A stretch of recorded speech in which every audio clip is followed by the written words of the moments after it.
예, 앞부분에서는 미국의 북한에 관한 언급들에 대해서 북한이 뭐 분노의 목소리를 내고 있는데 그 분노의 목소리는 뭐 목소리는 크지만은 어떤 특별한 내용을 담고 있지는 못한 것 같고, 그리고 북한이 그것을 행동으로 과연 옮기겠느냐 하는 데 대해서 약간의 그 부정적으로 말씀을 드렸습니다.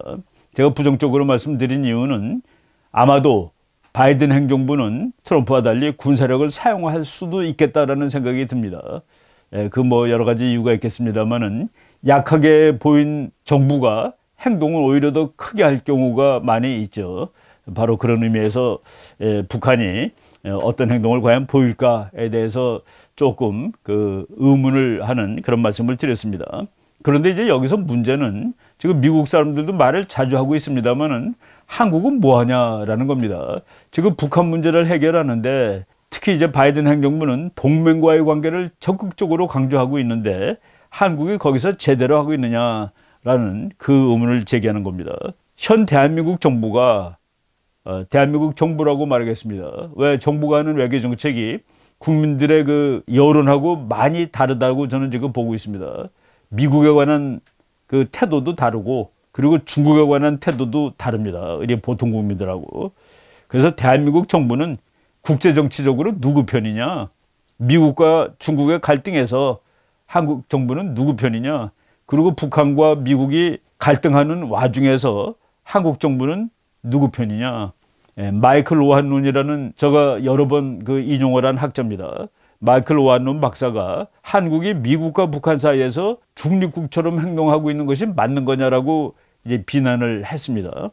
한국을 지켜주겠다는 나라가 미국이고 한국을 공격하겠다는 나라가 북한인데 어떻게 한국은 거기서 중립적으로 행동할 수가 있느냐?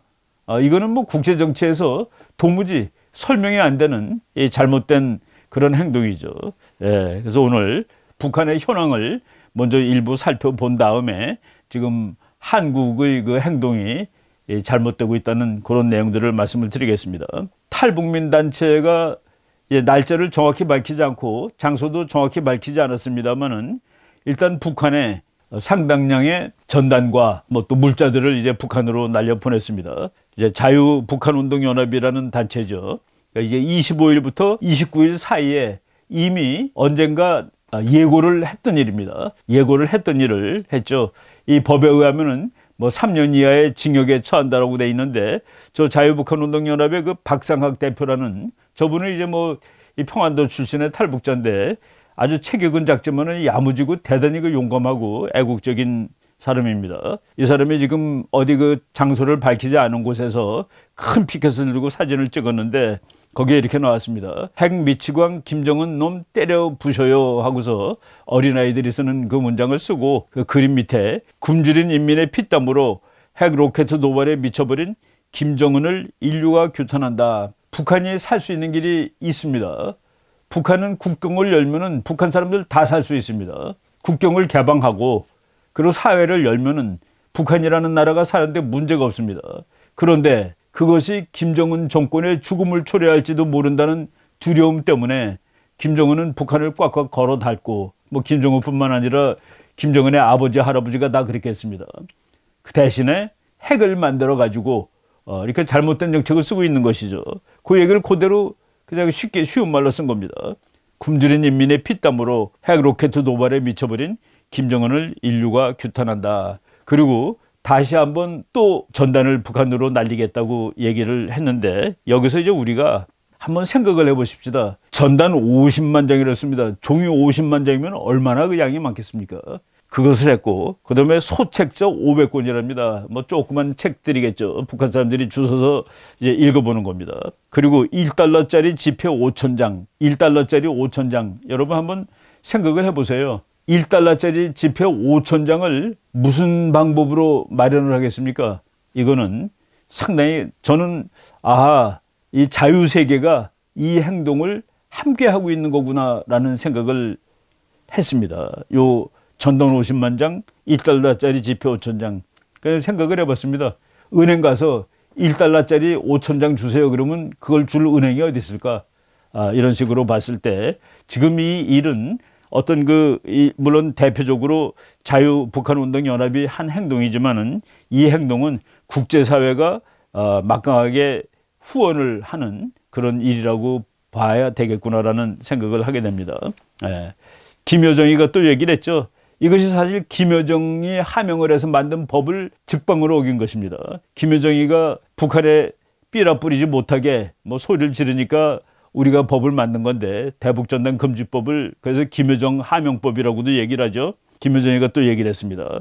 탈북민 단체의 대북전단 살포를 비난하며 이제 김여정이 말입니다. 후과에 대한 책임은 남조선 당국이 지게 될 것이다. 너희들 그것도 못 먹냐라고 얘기한 것이죠. 그리고 김여정 부부장은 2일 조선중앙통신을 통해 발표한 담화에서 5월 2일입니다. 이번에 남조선 당국은 탈북자 놈들의 무분별한 망동을 또다시 방치해두고 저지시키지 않았다며 남쪽에서 벌어지는 쓰레기들의 준동을 우리 국가에 대한 심각한 도발로 간주하면서 그에 상응한 행동을 검토해 볼 것이다. 예, 뭐 이렇게 겁을 줬습니다. 김 부부장은 특히 우리는 이미 쓰레기 같은 것들의 망동을 묵인한 남조선 당국의 그릇된 처사가 북남 관계에 미칠 후과에 대하여 엄중히 경고한 바 있다. 남조선 당국은 탈북자 놈들의 무분별한 망동을 또다시 방치해두고 저지시키지 않았다. 예, 지금 탈북자가 한 3만 명 정도 이제 좀 넘습니다. 그런데 이 사람들을 탈북자 놈들 쓰레기 같은 것들 해가지고 누가 쓰레기인지 이것은 뭐 역사가 다 판단을 하겠죠. 이런 격한 말을 하고 있습니다. 우리가 어떤 결심과 행동을 하든 그로 인한 후과에 대한 책임은 전적으로 더러운 쓰레기들에 대한 통제를 바로 하지 않은 남조선 당국이 지게 될 것이다. 이렇게 문장을 그냥 있는 힘을 다해서 악한 말로 이제 쓰고 있습니다. 악한 말로 쓰고 있는데 제가 이제 항상 강조하는 것은 말은 아무리 나쁘게 하고 세게 하고 악하게 하더라도 아무도 피를 흘리지 않는다라는, 특히 이제 북한은 항상 저런 말을 했기 때문에 뭐 겁먹을 사람은 없는 것 같습니다. 그리고 박상학 대표는 자기는 잡혀가더라도 괜찮고 당연히 할 일을 했고 자기가 잡혀가면 제2의 박상학, 제3의 박상학이 다 나올 것이다 라고 얘기했고, 놀라운 것은 미국의 인권단체 그리고 미국 국무부에서 박상학 씨가 한 행동에 대해서 뭐 공개적인 지지는 아닙니다만은 지지한다는 뜻을 뭐 여러 경로로 충분히 밝히고 저 사람이 과연 체포될 것이냐에 대해서 예의주시하고 보겠다라고 얘기를 하고 있는 겁니다. 바이든 행정부가 대북 정책 그리고 대중국 정책에서 항상 강조하는 것이 미국의 힘 플러스 동맹의 힘입니다. 바로 한국이 그 와중에 껴 있습니다. 한국은 미국과의 동맹국인데 여기서 지금 한국 정부가 누구 편을 드느냐 하는 것을 우리 국민들은 다 알고 있고 이 행동이 맞지 않다고도 다 알고 있습니다. 그래서 그런지 최근에 뭐 북한 자료들 다 보고 미국에서 나온 자료들 보고 그러다 보니까 지금 청와대 모양을 만들어 놓고 청와대를 공격하는 연습을 북한이 하는 그 사진이 최근에 떠 있더라고요. 북한이 이것을 이제 맨 처음에 한 것은 2016년 연말이랍니다. 2016년 연말에 대한민국 청와대랑 비슷한 건물을 만들어 놓고 그 뒤에 산이 있는 모습도 비슷합니다. 그래가지고 이제 2016년에 뭐 아예 진짜 훈련을 하는 것을 이렇게 보여준 바가 있었는데 요 훈련을 지금 최근에 다시 할 것 같다라는 그런 기사가 나온 겁니다. 청와대를 공격하겠다는 그런 얘기죠. 다시 하는데 요 사진도 여러분 보시면은 낙하산 부대가 이렇게 딱 산에서 내려오는 겁니다. 근데 그 옆에 산에다가 우리가 뭐 대포를 쏜다거나 또는 비행기가 폭격할 때 그 폭격 지점을 페인트로 이렇게 동그랗게 그림을 그려 놓습니다. 그림을 그려 놓고 그 지점을 이제 폭격하는 연습을 하고 폭격하는 연습을 하는데 지금 청와대 건물 비슷한 저거 하나의 리플리카라고 얘기를 하죠. 모형을 만들어 놨는데 그 모형 옆에 있는 산에다가 이제 표적지를 동그랗게 그림을 그리고 페인트를 새로 칠했다는 겁니다. 그래서 금명간 북한이 청와대를 공격하는 훈련을 아마 할 거다. 그리고 저것을 동영상으로 찍어서 보여줄지 안 보여줄지는 그거는 김정은이 마음이다라는 그런 내용의 기사가 이제 떠 있는 것을 봤습니다. 그러니까 북한은 뭐 이제 청와대를 공격하겠다라고 겁을 주는데 진짜 훈련한 것은 박근혜 대통령 마지막 부분이었죠. 그리고 문재인 정부가 들어선 이후에는 뭐 거기까지는 안 하다가 이제 지금 뭐 이 4년차가 되는 지금 다시 청와대를 공격하는 훈련을 지금 할 준비를 지금 보여주고 있다라는 그 기사가 이제 나와 있습니다. 그러니까 청와대 모용 뒤에 있는 산에다가 새로 페인트 칠을 한 표적이 그려진 것을 4월 15일 이후에 그 미국 인공위성이 촬영했다라는 그런 기사가 나왔다는 것을 말씀을 드리겠습니다. 북한이 지금 가장 어려운 것 중에 하나가 코로나 바이러스입니다. 코로나. 뭐 지금 대한민국도 헤매고 있는데, 여기 그 라디오 프리 아시아라는 거기에 그 나온 기사예요. 기사의 큰 제목인데, Behind North Korea's COVID-19 Victory Claim. 북한이 뭐 코로나 바이러스를 완벽하게 자기네가 이제 제압을 하고 승리를 거뒀다라고 얘기했지만은 사실은 그렇지 않다라는 그런 기사의 그 제목 그 사진입니다. 그리고 지금 북한이 뭐 전기도 모자르고 뭐 지금 엄청나게 고생을 하는데 그럼에도 불구하고 북한의 이제 김일성을 상징하고 김정은을 상징하는 그런 조형물들이 곳곳에 뭐 수만 개가 넘죠. 동상도 많고 기념탑도 많고 그러는데 거기를 지금 북한 주민들이 가서 이제 훼손하는 그런 일들이 너무나도 자주 일어나는 모양입니다. 그래서 김일성 영샘탑 부근에 고압 전기 철조망을 설치하기까지 한다. 그러니까 영샘탑이라고 뭐 시골 마을이죠. 거기 있는데 거기에 사람들이 가가지고 훼손을 하니까 사람들이 근접하지 못하게 고압 전기 철조망까지 설치하고 있다. 그러니까 북한은 정부 따로 국민 따로 이렇게 돼 있는 상황이라는 것을 증명해 주는 것입니다. 우리가 앞에 강의에서도 인용을 했지만은 2021년 4월 6일에서 7일 사이에 북한 노동당 제6차 세포비소대라는 그 대회에서 김정은이 고난의 행군을 다시 시작할 수밖에 없다라고 얘기를 했죠. 고난의 행군은 1994년에 약 300명 이상이 굶어 죽었던 때를 이제 얘기하는데 그와 같은 일이 다시 있을 것이다라는 얘기를 한 겁니다. 극난한 형편, 이건 뭐 북한 말인데 정말 극히 난감한, 극히 어려운 그런 형편을 지금 당면하고 있다. 그리고 이념적 결속, 바로 전기가 모자란 나라가 김일성 영생탑 부근에 전기 철조망을 설치하는 그런 그 어려운 상황입니다. 그 에버라드라는 그 영국의 외교관입니다. 그 평양에서 영국 대사로 근무했던 외교관인데 이 사람이 중앙일보 2021년 4월 23일 날 기고한 그 글이에요. 글 제목이 보기에는 멀쩡하나 위태로운 북한이다. 예. 보기에도 멀쩡하지 않습니다. 지금 위태로운 북한이고 이 사람은 세계의 도미노 해가지고 북한이 지금 얼마나 그 어려운 상황에 있느냐를 그 얘기하고 있는데 저는 말이죠. 금년 1월 1일이 됐을 때 금년에 북한이 어떻게 될까를 이제 그 북한은 국제정치에서 미스핏이라고 그랬습니다. 국제정치에 맞는 나라가 아니에요. 그리고 미스핏의 대표적인 것이 뭐냐면은 지금 우리나라는 첫 번째 남한이나 북한이나 식량이 모자른 나라입니다. 식량이 모자른 나라이기 때문에 문을 국제사회하고 개방을 해서 식량을 사와야 되는 나라입니다. 식량을 사오기 위해서는 우리가 만든 물건을 갖다 팔아야 되는 나라예요. 그런데 북한은 사회주의를 택하고 그리고 자급자족을 택하고 자립경제를 택하고 그러니까 본시적으로 맞지 않는 그런 경제제도를 택한 나라죠. 그래서 국민이 굶어 죽게 돼 있는 나라인데 그래서 미스핏이기 때문에 그 미스핏이 수십 년 동안 그 어거지로 유지가 됐습니다. 그러니까 냉전 때는 그 냉전이라는 비정상적인 상황에서 이제 북한이 뭐 소련, 중국의 지원을 받아서 먹고 살았는데 냉전이 끝난 직후에 그러니까 1990년대 초반에 그냥 뭐 굶어 죽었죠. 몇백만이.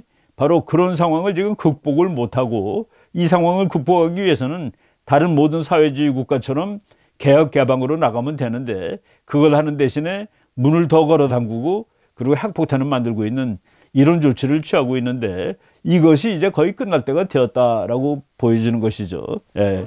에버라드 대사가 그래서 이렇게 얘기를 했습니다. 북한이 그 세 가지 문제가 있는데 하나가 식량 부족이에요. 식량 부족의 경제 문제, 그리고 그다음에 코로나 문제, 그리고 그다음에 이념 문제입니다. 이념이 지금 결속이 안 되고 있는 그 문제인데 이들 세 가지 문제와 관련해 두 가지 질문을 한다. 첫째, 북한의 상황은 어느 정도로 심각한가? 둘째, 북한의 상황은 얼마나 심하게 또 얼마나 빨리 악화될 것인가? 라고 이제 질문을 하고 있습니다. 그런데 뭐 이제 에버라드 대사는 1990년대처럼 어렵지 않다라고 썼습니다. 그래서 그분의 그 글 제목이 보기에는 멀쩡하나라고 돼 있는데 보기에도 사실은 멀쩡한 것 같지는 않습니다. 예, 그리고 이제 부언을 했죠. 심각한 문제가 있다. 러시아 대사관에 따르면 북한에서 의약품을 거의 구할 수 없고 비료공장 단지는 운영 중단 상태다. 의약품 거의 구할 수 없다는 게 지금 코로나 팬데믹 상태에서 얼마나 그 어려운 일일 것이며, 그리고 비료공장 단지는 운영 중단 상태인 듯하다. 지금 뭐 북한은 땅이 척박하죠. 그래서 비료가 있어야지 그나마 식량 생산을 할 수가 있는데 그것이 안 될 것 같아서, 그래서 올해 수확량은 심각하게 저조할 것이고, 지금 이제 모내기 해야 되고 뭐 그런 무렵이 다가오는데 심각하게 수확량이 줄어들 것이고, 이는 기근으로 이어질 수 있다. 북한은 코로나19 확산을 극도로 경계하고 있다. 말로는 코로나를 완전히 극복했다라고 이제 북한이 선언을 했습니다만은 그거가 이제 진실이 아니라는 것은 우리가 다 알 수 있을 겁니다. 그리고 이제 세포비서대에서 김정은이가 직접 얘기를 했죠. 이념적 결속 이완을 우려한다는 그 얘기를 하고 있다. 지금 탈북자들 이런 분들이 운영하는 여러 그 뭐 유튜브 방송이나 글들을 보면은 뭐 북한 내부 단속이 지금 아주 어려운 상태라고 얘기를 합니다. 예, 김일성 또는 김정은, 김정일 이런 그 상징물들의 그 뭐 낙서도 엄청나게 많고, 뭐 삐라도 지금 북한에서도 삐라를 뿌릴 정도로 이런 일이 지금 이제 야기가 되고 있습니다. 그래서 이 세 가지들이 전부 다 그 북한의 경제, 코로나19, 이념 결속 문제가 서로 맞물려 있는 것이죠. 맞물려 있는 거기 때문에 예, 북한이 대단히 그 어려운 상황인데, 이 세 가지 중 어느 하나라도 순식간에 북한 정권을 혼란에 빠뜨릴 수 있다. 한 가지 문제가 터지면 다른 두 가지 문제도 도미노처럼 불거질 수 있다. 에버러드 대사는 좀 특이하게 중국도 북한을 과거처럼 보지 않는다. 과거에는 북한을 순망치안의 관계로 봤는데, 그러니까 순망치안이라는 것은 입술이 떨어지면 이가 시리다. 그래서 결코 북한은 중국의 입술이기 때문에 이거를 잃으면 안 된다라고 봤는데, 최근에는 북한도 거래의 대상이다. 거래 외교의 관계다라고 얘기를 하고 있습니다. 예, 그래서 이제 에버러드 대사는 북한의 상황을 지금 주시해야 된다. 점점 그 위험이 커지고 있고 갑작스러운 변화, 급변이라고 그러죠. 북한의 급변 사태는 그냥 쉬운 말로 하면은 북한 정권이 붕괴하는 사태, 여기에 대해서 우리가 예의주시하자라는 말을 했다고 그럽니다. 우리가 북한은 사실은 대한민국에 비하면 상대가 안 되게 힘이 약한 나라입니다. 그럼에도 불구하고 우리가 북한을 좀 그 힘들어하고 두려워하는 이유는 칼을 가지고 있기 때문에 그렇습니다. 칼, 핵폭탄을 가지고 있는 것이죠. 며칠 전에 그 미국의 북한 핵 문제 전문가 지그프리드 해커 박사가 북한이 핵폭탄을 45발 정도 가지고 있다라고 얘기를 했습니다. 그리고 앞으로도 이제 더 만들 수 있다라는 그런 의미로 고농축 우라늄을 600 내지 950kg 가지고 있다. 저거로 이제 그 우라늄탄을 또 여러 발 더 만들 수 있는 것이죠. 그리고 영변에도 우라늄 생산 시설이 계속 있고 작동을 하고 있다. 그 외에도 더 있다라고 얘기를 했습니다. 물론 이제 그 45발이라는 것이 얼마나 정확한지는 이제 알 수가 없기 때문에, 또 다른 학자는 이 45발이라는 숫자를 우리가 정확히 맞는다고 보기는 어렵지만은 이제 알브라이트입니다. 알브라이트 씨는 북한은 이웃 국가들을 위협할 수 있는 핵미사일 능력을 가지고 있다. 그러면 되죠. 핵은 한 발이라도 무서운 겁니다. 한 발이라도 대도시 하나가 붕괴가 되기 때문에, 그래서 무서운데 이제 45발 이런 숫자를 넘어서서 이웃 국가들을 위협할 수 있는 핵미사일 능력을 갖고 있다는 그 사실이 중요하다라고 이제 그 얘기를 하고 있습니다. 오늘 제가 원래 그 주제는 한국은 중립국이 아니다, 동맹국이다. 그래서 지금 지난 4월 달에 문재인 대통령이 뉴욕타임즈랑 인터뷰를 하면서 미국한테 대화를 종용을 했습니다. 북한하고 빨리 대화를 했는데, 지금 미국의 보이스 오브 아메리카는 미국의 그 국무부에서 운영하는 방송국입니다. 거기에서 미국 대화 압박하지 말라. 그리고 한국은 중립국, 그리고 거간이 아니다. 북한과 미국 사이에서 중간에 있는 나라가 아니지 않냐.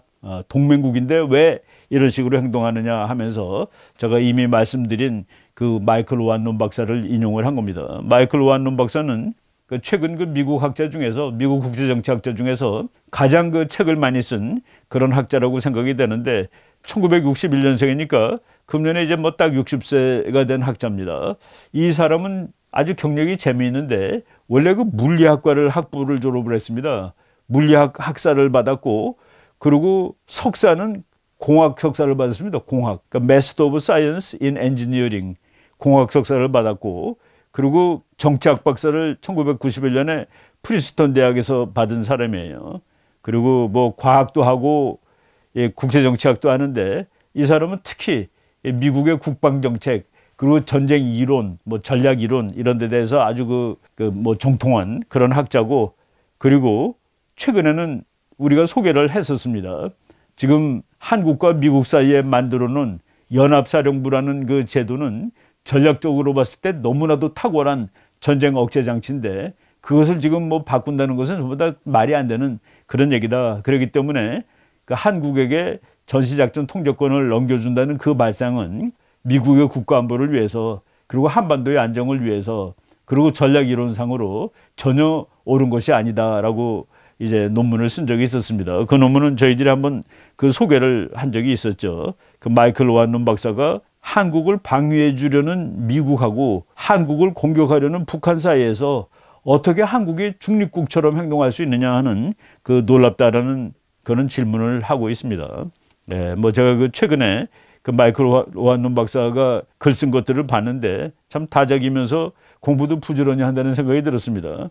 The Art of War in an Age of Peace, 평화의 시대의 전쟁술이라는 책인데, 이 책은 이제 5월 25일 날 발매될 예정인 책인데 예일대학 출판부에서 나왔습니다. 그리고 Defense 101, 이거는 이제 군사학을 공부하는 사람들이 꼭 읽어야 될 책 같아요. 저는 지금 주문을 해놓은 상태입니다. 코넬 유니버시티 프레스, 코넬 대학에서 나온 책인데 뭐 국방학 개론이라고 한국말로 번역하면 될 것 같습니다. 이 책은 2021년 5월 15일, 그러니까 열흘 사이에 책이 2권이 나오는 겁니다. 그럼 뭐 그냥 그 책도 하나는 코넬 대학 출판사, 하나는 예일대학 출판사, 뭐 대단하죠. 그리고 요 옆에 있는 그 The Science of War, 전쟁이 과학이라는 책은 프린스턴 대학에서 나온 그 책인데, 저는 이 책을 구입해서 뭐 이제 읽어본 책입니다. 이것 이외에도 무려 수십 권의 책을 쓴 그런 학자고, 마이클 오한론 박사의 이야기가 특히 중요한 것은 저 사람이 그 브루킹스 연구소라는 연구소의 그 선임 연구위원인데, 브루킹스 연구소는 바로 민주당의 외교정책을 만들어주는 연구소라고 봐도 될 정도입니다. 그러니까 아마도 바이든 행정부에 막강한 영향을 미칠 수 있는 그런 그 아이디어를 가지고 있는 학자인데, 이 학자가 한국의 정부에 대해서 너희는 누구 편이냐, 도무지 한국이 하는 행동은 무슨 편인지 알 수가 없다라는 식으로 언급을 하고 있는데, 바이든 행정부에 대한 정치적인 영향력만 막강할 뿐만 아니라 학자로서도 참 대가인 마이클 오한론이 이런 그 참 기본적인 질문을 제시하고 있는 겁니다. 지금 한국 정부 이런 식으로 외교 정책을 더 이상 하다가는 그 정부 자체에도 정말 대단히 큰 손해가 될 것이고, 대한민국 국민한테도 대단한 큰 손해를 가져올지 모른다라고 말씀을 드리겠습니다. 더군다나 이제 5월 21일 날 지금 미국 방문을 하게 돼 있고, 미국 가서 그 백신 외교를 해야 될 형편인데, 이런 식으로 미국의 영향력 있는 학자에 의해서 본질적인 그 정책 질문을 받는다는 것은 우리가 도무지 이해할 수 없고 하면은 안 되는 일이라고 말씀을 드리겠습니다. 두 번째 강의는 제가 그 마이클 오한론이라는 미국의 그 대단한 학자가 한국 행동의 그 원천, 본질에 대해서 심각한 의문을 제기하였다라는 내용으로 말씀을 드렸습니다. 시사 강의는 여기까지 하고, 그리고 다음에는 그 전쟁과 국제정치 24번째 강의를 하도록 하겠습니다. 여러분 고생하셨습니다.